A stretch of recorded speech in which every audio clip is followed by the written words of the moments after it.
နိုင်ငံရဲ့အခြေခံအကြဆုံးနဲ့အရေးကြီးဆုံးလိုအပ်ချက်လို့ပြောရင်ဘာလို့ထင်လဲဗျဟုတ်ပါတယ် infrastructure လို့ခေါ်တဲ့တိုက်တာအဆောက်အအုံတွေပါပဲဗျဒီမျိုးကြီးတွေဘယ်လောက်ထိချမ်းသာရဲဆိုတာကိုသိနိုင်ဖို့အခြေခံအားဖြင့်စီးပွားရေးအခြေခံအဆောက်အအုံပိုင်ဆိုင်မှုနဲ့၎င်းတို့ရဲ့ productivity တန်ဖိုးတွေကိုကြည့်သိနိုင်ပါတယ်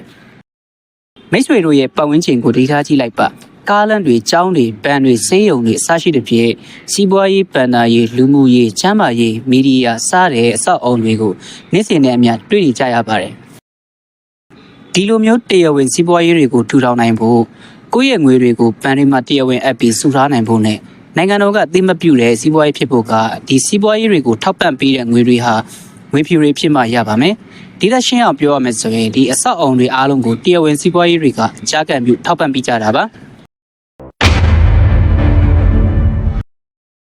ဒါပေမဲ့အခြားတစ်ဖက်မှာတော့အမောင်လောကစီးပွားရေးလိုလူသိများတဲ့ငွေမဲစီးပွားရေးနဲ့ငွေမဲကနေငွေဖြူပြန်ပြောင်းတဲ့ငွေကြီးကွာခြားခြင်းလုပ်ငန်းတွေဒုနဲ့တဲကိုရှိနေပြန်ပါတယ်ဒီငွေမဲတွေဟာအစိုးရနဲ့ပြည်သူတွေရဲ့ပတ်စံတွေကိုလုံပါပါစေပြီးဝစ်ဆက်ကူပြက်လက်တာငွေကြီးဖောင်းပွားတာစီးပွားရေးထိခိုက်တာတွေအထိပါဖြစ်လာစေပါတယ်ဒါအပြင်ငွေမဲစီးပွားရေးလုပ်ငန်းတွေဟာပြည်သူတွေရဲ့ပတ်စံတွေကိုတရားမဝင်ခိုးယူတာရာဇဝတ်မှုတွေကိုကျူးလွန်တာအပြင်ကျွန်တော်တို့လူအဖွဲ့အစည်းကိုပါထိခိုက်စေတဲ့အန္တရာယ်ရှိပါတယ်ဗျဟုတ်ကဲ့ပါဗျတကယ်တော့ဒီငွေမဲစီးပွားရေးတွေငွေကြီးခွာချတာတွေဟာကျွန်တော်တို့အားလုံးနဲ့သက်ဆိုင်တဲ့ပြဿနာဖြစ်တယ်လို့ပြောရင်ရှုံလိုက်ပါပြီးတော့အကယ်၍များ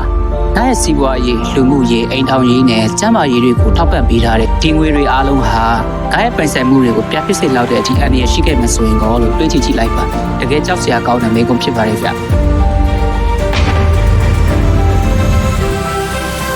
ဟုတ်ပြီဒါဆိုရင် black money ဝယ်မဲဆိုတာပါလေဘယ်လိုမျိုးလဲဘာကိုဆိုလိုချင်တာလဲ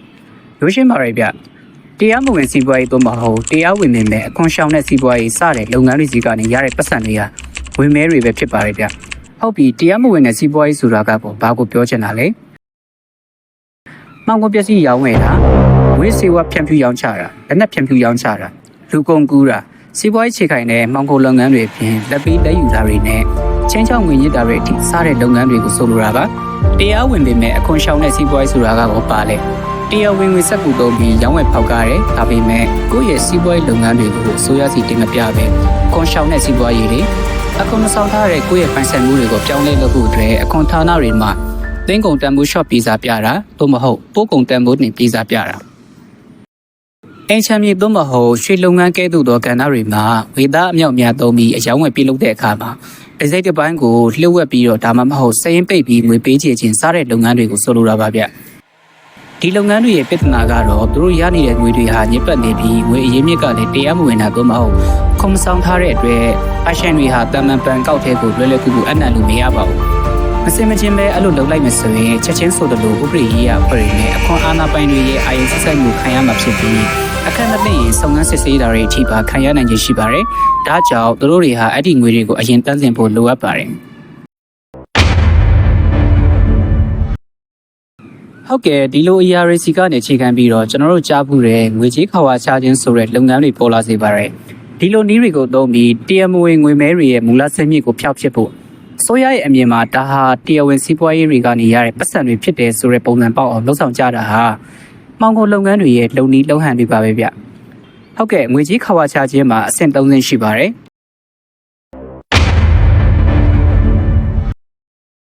ပထမအဆင့်ကတော့ placement လို့ခေါ်တဲ့နေရာချခြင်းအစီအစဉ်ဖြစ်ပါတယ်ဒီအဆင့်ဟာငွေကြီးခဝါချတဲ့လုပ်ငန်းရဲ့ပထမအဆုံးစိတ်ပိုင်းဖြစ်ပြီးအနည်းရှိဆုံးအဆင့်လည်းဖြစ်ပါတယ်ဗျသူအဓိကလိုရတဲ့အပိုင်းကမှောင်ကုန်လုပ်ငန်းကနေရတဲ့ငွေမဲတွေကိုတရားဝင်ငွေကြီးစနစ်တဲ့ကိုစတင်ထည့်သွင်းတာပဲဖြစ်ပါတယ်မှောင်ကုန်လုပ်ငန်းရှင်တွေဟာ placement အဆင့်ကိုအသက်သွင်းတဲ့အခါမှာ snuffing လို့ခေါ်တဲ့ဒီပညာကိုသုံးပါတယ်ဆိုလိုတာကတော့ဗျာအစိုးရရဲ့စောင့်ကြည့်စစ်ဆေးသတ်မှတ်ချက်ပမာဏအောက်ရောက်ဖို့သူတို့ပိုင်ဆိုင်တဲ့ငွေမဲအလုံးရင်းတွေကိုသိငယ်တဲ့အငွေပေါင်းများစွာဖြစ်ခွဲပြီးပုံစံမျိုးစုံနဲ့ဘဏ်အကောင့်တွေဒါမှမဟုတ်ဘဏ်မျိုးမျိုးမှာအနှံ့ကြတာပဲဖြစ်ပါတယ်သူတို့ပိုင်ဆိုင်တဲ့စားတောက်ဆိုင်ကားရည်စည်းလုပ်ငန်းသို့မဟုတ်ကာစီနိုလောင်းကစားရုံလိုမျိုးငွေသားအများပြားကင်တွေရတဲ့လုပ်ငန်းရဲ့တရားဝင်ဝင်ငွေနဲ့အတူတရားမဝင်ငွေသားတွေကိုပါရောနှောထည့်သွင်းတာမျိုးလည်းလုပ်နိုင်ပါတယ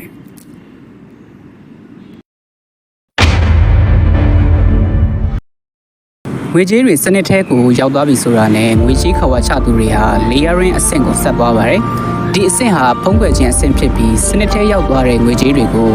သူတို့ရဲ့ရာဇဝတ်မှုအရေးမြစ်ကနေခွဲထုတ်ဖို့လုပ်ရမှာပါ။ရွေချက်ကတော့အစိုးရကနေသူတို့ကိုခြေရခံဖို့လုံးဝနှီးပါမဖြစ်နိုင်အောင်ရှုပ်ထွေးတဲ့ငွေကြေးတွဲပြောင်းမှုကွန်ရက်တစ်ခုကိုဖန်တီးခြင်းဖြစ်ပါတယ်။အဲ့ဒီကွန်ရက်မှာရည်တွက်လို့မရနိုင်အောင်များပြားလာတဲ့ငွေလွှဲပြောင်းမှုတွေအများကြီးပါဝင်ပါတယ်။ဥပမာနိုင်ငံတကာဘဏ်အကောင့်တွေအထူးသဖြင့်ပြည်ပကအခွန်ရှောင်နေတဲ့နေရာတွေမှာရှိတဲ့အကောင့်တွေကြားငွေလွှဲတာဗန်ဒရေးဆိုင်ရာစာချုပ်စာတမ်းတွေကိုဝယ်ယူရောင်းချတာစာရွက်ပေါ်ကကုမ္ပဏီတွေကိုအသုံးချတာစိန်ခံအမှုပညာပစ္စည်းတွေဆင်ရှယ်ရတနာလုပ်ငန်းဒါမှမဟုတ်အင်ချမ်းမြေတွေလိုမျိုးတန်ဖိုးမြင့်ပစ္စည်းတွေကိုဝယ်ယူပြီးတော့ချက်ချင်းပြန်လည်ရောင်းချရတဲ့အထိပါဝင်ပါတယ်။ရည်ရွယ်ချက်ကတော့ငွေကြေးရဲ့မူလအရင်းမြစ်ကိုလုံးဝဖုံးကွယ်သွားတဲ့အထိရှုပ်ထွေးတဲ့အလွှာပေါင်းများစွာကိုဖန်တီးဖို့ပဲဖြစ်ပါတယ်ဗျ။ဟုတ်ကဲ့ဒီအဆင့်အောင်မြင်ပြီဆိုတာနဲ့ငွေကြေးခဝါချခြင်းလုပ်ငန်းစဉ်ရဲ့နောက်ဆုံး integration အဆင့်ကိုရရှိလာပါတယ်။ခဝါချပြီးသားငွေကြေးတွေဟာအောင်မြင်စွာတန်းရှင်းသွားပြီဖြစ်ပြီးတရားဝင်ကြွယ်ဝမှုပုံစံနဲ့ပေါင်းကိုလုပ်ငန်းရှင်တွေစီကိုပြန်လည်ရောက်ရှိလာပါတယ်။ငွေကြေးတွေဟာတန်ရဖြစ်ပွဲမရှိဘဲလွတ်လွတ်လပ်လပ်အသုံးပြုနိုင်ပြီဖြစ်ပါတယ်။ပေါင်းကိုလုပ်ငန်းသမားတွေဟာတရားဝင်စီးပွားရေးလုပ်ငန်းတွေမှာရင်းနှီးမြှုပ်နှံတာရွက်လီဒါမှမဟုတ်အင်ဂျီအိမ်ကောင်းတွေလိုစိန်ငံပစ္စည်းတွေကိုဝယ်ယူတာဒါမှမဟုတ်ပစ္စည်းရောင်းကြငွေတရားဝင်လုပ်ငန်းအမြတ်ငွေပြီးတော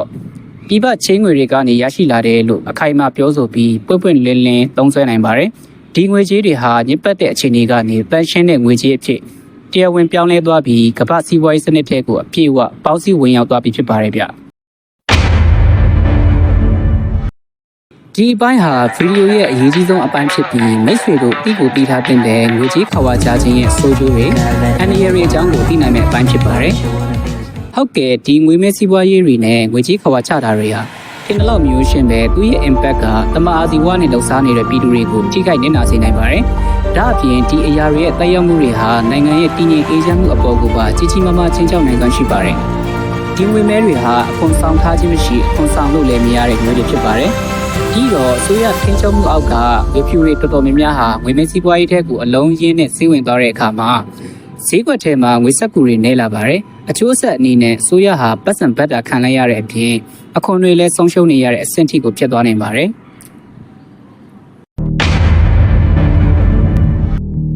ငွေမဲတွေကြောင့်ဘာတွေကြုံလာရနိုင်လဲ။ခုနကပြောခဲ့တဲ့အတိုင်းငွေဖြူတွေတော်တော်များများဟာမှောင်ခိုဈေးကွက်ထဲကိုအလုံးရင်းစီးဝင်သွားတဲ့အခါမှာတရားဝင်ဈေးကွက်အတွက်ငွေသားလိုအပ်မှုကြီးမားလာစေပါတယ်။ဒီအချက်တဲဟာအစိုးရရဲ့ဗန်နာရေးလုပ်ငန်းဆွင်တွေကိုထိခိုက်စေပြီ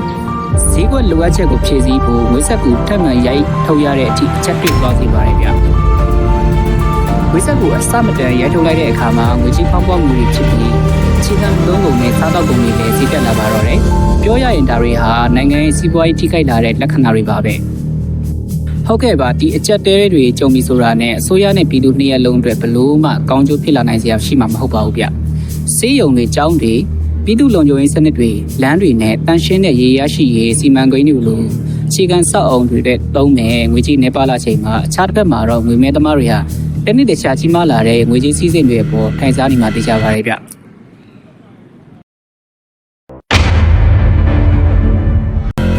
ငွေမဲစီးပွားရေးတွေအစမတန်များပြားလာတဲ့အခါအစိုးရရဲ့ငွေကြေးခဝါချမှုတိုက်ဖြတ်ထိန်းချုပ်ရေးရန်တရားတွေလည်းအားနည်းလာတတ်ပါတယ်။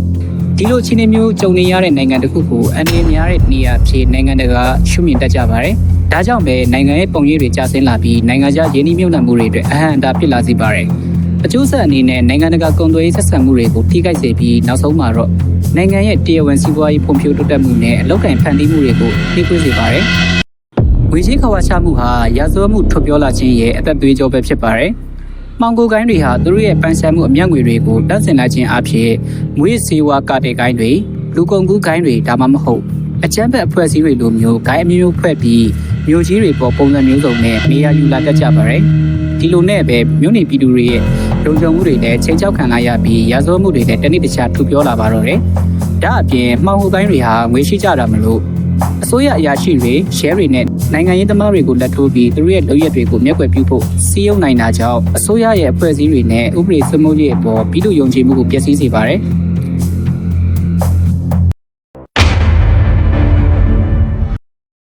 ဟုတ်ကဲ့ပါဗျာငွေမဲတွေနဲ့ငွေကြေးခဝါချမှုတွေဟာတာမန်နည်းပညာပိုင်းဆိုင်ရာဗန်နာရေးရာဇဝတ်မှုကျိုးလွန်တာတတ်တတ်မဟုတ်ပဲ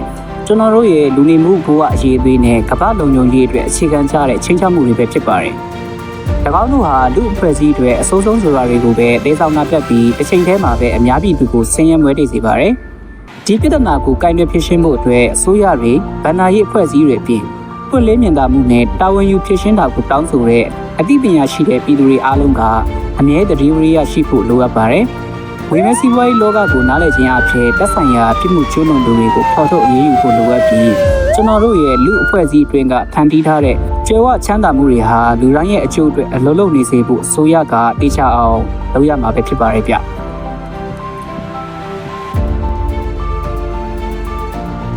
ဟုတ်ကဲ့ဗီဒီယိုကတော့ဒီလောက်ပါပဲဗျကျွန်တော်ဗီဒီယိုကနေမိတ်ဆွေတို့အတိတ်တစ်ခုရသွားတယ်ဆိုရင်ကျွန်တော်ကြိုးစားရကြိုးနှက်ပါပြီဗျအဆုံးထိကြည့်ရှုပေးတဲ့အတွက်ကျေးဇူးတင်ပါတယ်